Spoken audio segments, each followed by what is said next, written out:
రెండు తెలుగు రాష్ట్రాల yes news TV channel ప్రేక్షకులకు స్వాగతం.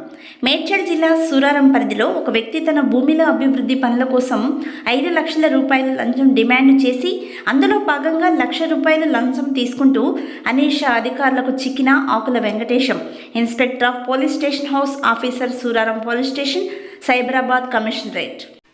అంతేకాక ఇంతకుముందు ఈ ఇన్స్పెక్టర్ ఇదే వ్యక్తిపై రౌడీ షీట్ నమోదు కాకుండా ఉండడం కోసం 2 లక్షల రూపాయలు లంచంగా ముడుపులు స్వీకరించి ఎటువంటి చర్యలు తీసుకోకుండా వదిలివేసినట్లుగా విశ్వసనీయ సమాచారం. పూర్తి వివరాలు తెలియాల్సి ఉంది.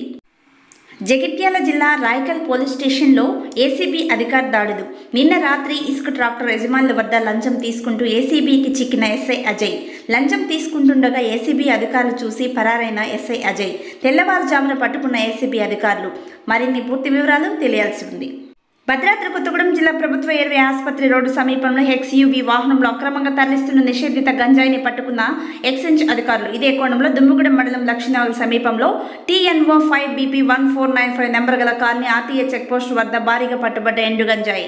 ఈ కార్యక్రమంలో ఎక్సైజ్ శాఖ అధికారులు assistant commissioner Khammam G Ganesh, assistant excise superintendent Tirupati, inspector P Srinivasarao మరియు వారి సిబ్బంది పాల్గొన్నారు.